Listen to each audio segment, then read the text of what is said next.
हम ऊपर के निर्देश के अनुसार 25% आरक्षण के लिए हम जो मांग कर रहे हैं वो इसलिए हमें चाहिए कि आखिर इन बड़ी जातियों ने सबसे ज़्यादा कुर्बानियाँ इन्होंने दी, सब कुछ इन्होंने अपने देश के लिए खोया, आज ये हर चीज़ से वंचित क्यों हैं।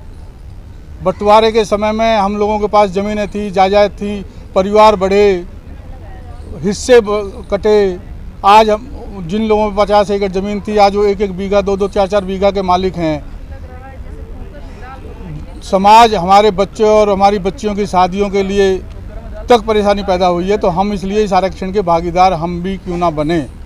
हम प्रधानमंत्री तक ये आवाज़ पहुंचाना चाहते हैं भारतीय मराठा पार्टी के हिसाब से माध्यम से, और जो हमारा केंद्रीय नेतृत्व हमसे बोलेगा, दिल्ली प्रदेश को अगर आंदोलन छेड़ना पड़ा तो हम आंदोलन छेड़ेंगे भी।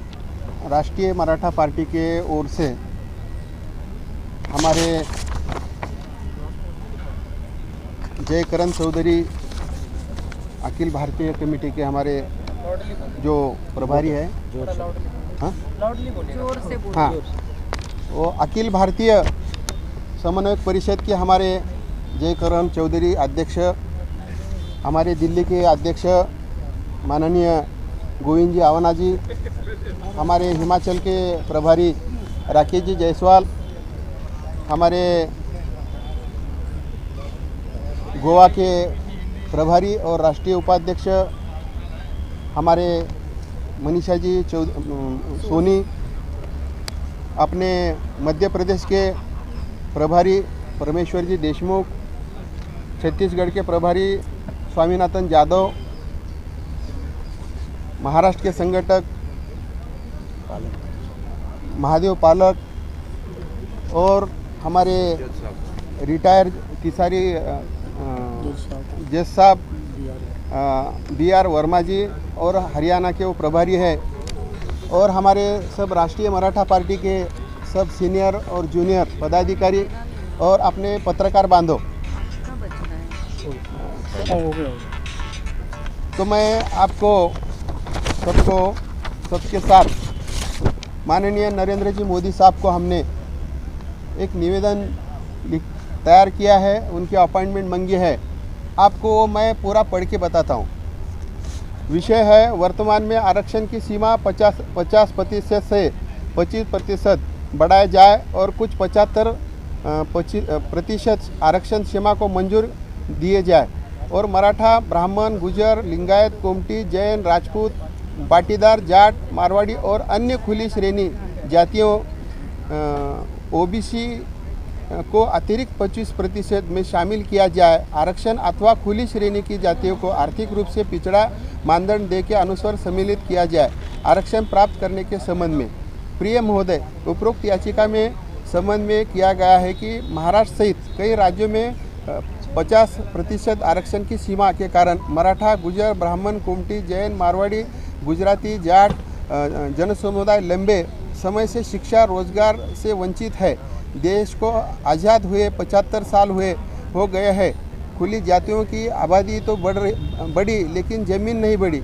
दूसरी ओर ज़मीन के बंटवारे के कारण समाज आधा एकड़, 1 एकड़, 2 एकड़ आकर रुक गया है। कई लोग भूमिहीन हो गए हैं। कोई भी खुली वर्ग में लड़कियों को लड़कियां नहीं दी जाती, क्योंकि उनके पास ना नौकरी है ना ही खेती है, इसलिए बच्चे की शादी नहीं होती। इस पृष्ठभूमि में उपरोक्त समाज के हित के लिए और उनके खिलाफ अन्याय को समाप्त करने के लिए इस जाति के लोगों को OBC या आर्थिक रूप से पिछड़े मानदंड के आधार पर आरक्षण दिया जाना आवश्यक है।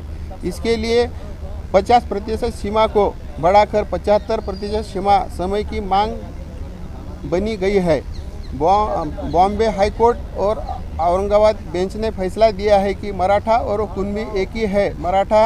राष्ट्रीय मराठा पार्टी की मांग है कि मराठा, गुजर, ब्राह्मण, कोमटी, जैन, राजपूत, मारवाड़ी, गुजराती, पाटीदार, जाट और अन्य खुली क्षेत्रों से संबंधित समुदाय OBC या आर्थिक रूप से पिछड़े मानदंडों में अनुसार आरक्षण देना चाहिए। बहरहाल अनुरोध है कि इस मांग की मंजूरी दी जाए। आपके वफादार अंकुशराव पाटिल, राष्ट्रीय मराठा पार्टी राष्ट्रीय अध्यक्ष, एडवोकेट सुधीर मेंदिराता, वकील सेल राष्ट्रीय अध्यक्ष, जयकरण चौधरी, अखिल भारतीय समन्वयक परिषद अध्यक्ष सौ मनीषा सोनी, राष्ट्रीय उपाध्यक्ष गोवा राज्य प्रभारी परमेश्वर देशमुख, मध्य प्रदेश राज्य प्रभारी स्वामीनाथन जाधव, छत्तीसगढ़ राज्य प्रभारी राकेश जी जायसवाल, हिमाचल जम्मू कश्मीर प्रभारी गोविंद जी अवन्ना, दिल्ली प्रदेश प्रभारी, महाराष्ट्र के राज्य संगठक है महादेव पालिक और सब हमारे कार्यकर्ता, ये सबके इस पे साइन हैं। और माननीय हम पंतप्रधान मोदी जी को हम निवेदन देना चाहते हैं। ये कितने वर्षों से संघर्ष कर रहे हैं आप इसके लिए?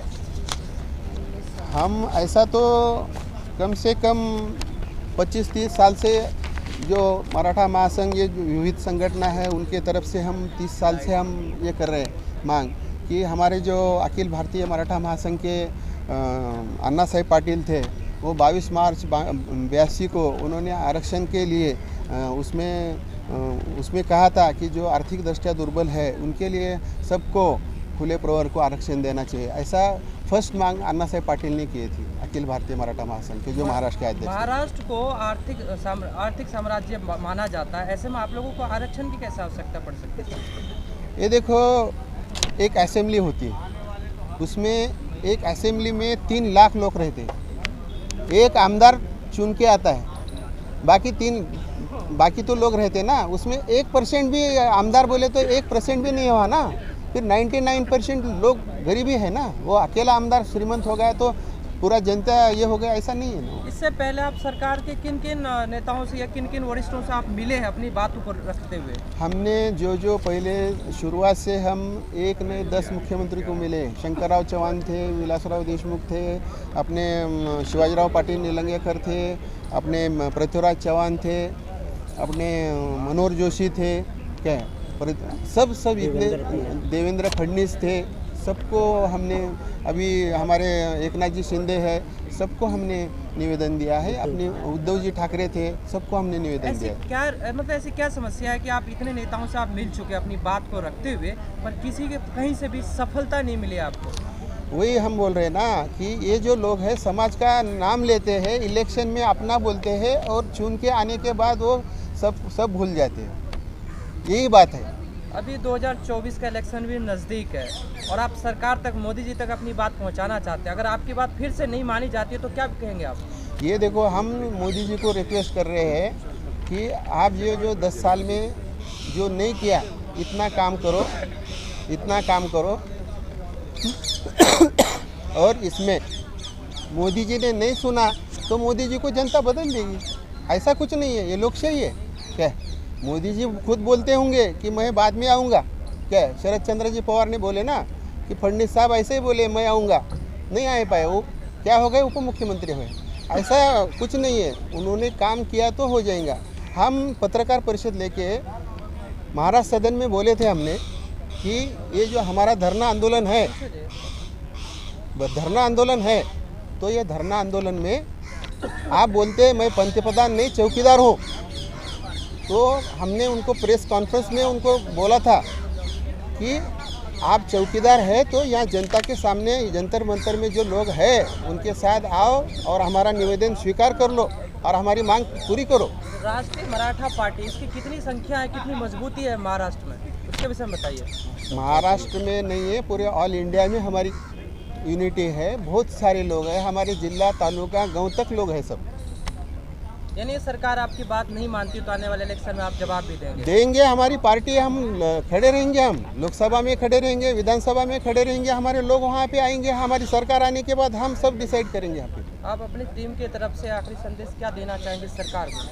हम इतना ही आपके माध्यम से एक ही अपना काम करेंगे। हम के तरफ से इतना ही हम माननीय मोदी साहब को हम रिक्वेस्ट करेंगे कि जो राष्ट्रीय मराठा पार्टी की हमारी मांग है, वर्तमान में जो आरक्षण है, आरक्षण 50% है, इसे 25% बढ़ाया जाना चाहिए और कुछ 75% आरक्षण सीमा को मंजूर दी जाए और मराठा, ब्राह्मण, गुजर, लिंगायत, कोमटी, जैन, राजपूत, पाटीदार, जाट, मारवाड़ी और अन्य खुली श्रेणी के जातियों ओबीसी अतिरिक्त 25% के शामिल किया जाए, आरक्षण अथवा खुली श्रेणी दी जाए और आर्थिक रूप से पिछड़े मानदंड के अनुसार सम्मिलित किया जाए। इतनी अपनी मांग है। राष्ट्रीय मराठा पार्टी आमचे अध्यक्ष अंकुशराव पाटील, मी परमेश्वर देशमुख, मध्य प्रदेशचे प्रभारी। मी तुम्हाला एकच सांगू इच्छितो की आरक्षण आपल्याला का जरूर पडलं आहे की दिवसेंदिवस शेती म्हणा, नोकरी म्हणा, प्रत्येक गोष्टीमध्ये घट झाली। आपले कुटुंब मोठे होते, मोठ्या प्रमाणात जमिनी होत्या, पण आज त्याच जमिनी वाटप होऊन कमीत कमी 1 एकर, अर्धा एकर, कुणाला नोकरी नाही, मोलमजुरी करतात। त्याच्यासाठी हे आरक्षणाची गरज पडलेली आहे। तरी माझी एकच विनंती राहील मोदी साहेबांना की आम्हाला जे आरक्षण, हे आमचे मराठा म्हणजे काय एकच मराठा नाही आहे, त्याच्यात कोमटी असेल, जैन असेल, त्याच्यात कुणबी असतील, इतर सर्व जे आरक्षित ज्यांना आरक्षण नाही त्यांना आरक्षण द्यावे ही विनंती करतो। जय हिंद, जय महाराष्ट्र। हमारा कहना यही है कि ओपन कास्ट होना ज़रूरी है। ओपन कास्ट के लिए आरक्षण नहीं है, वो होना ज़रूरी है। और हम कल से यहाँ दिल्ली में आए, आंदोलन कर रहे हैं, आज जंतर मंतर में बैठे। ये आंदोलन में हमारा यही कहना है, हर जाति धर्मों के लिए कुछ ना कुछ होना ज़रूरी है। आज 50% आपने आरक्षण दिया है, पर इसमें हम ब्राह्मण कहाँ है, हम गुजराती कहाँ है, हम जाट कहाँ है, ये सारे जातियों को होना ज़रूरी है। इसीलिए मैं खुद मानवाधिकार राष्ट्रीय अध्यक्ष, समाज सेविका, राष्ट्रीय मराठा पार्टी में राज्य प्रभारी, गोवा प्रभारी एंड राष्ट्रीय उपाध्यक्ष विनंती करती है मोदी साहब को कि प्लीज़ हमारे ये आंदोलन पे ध्यान दीजिए और हमारा कहना प्लीज़ मान लीजिए। धन्यवाद। जय हिंद, जय महाराष्ट्र, जय भारत।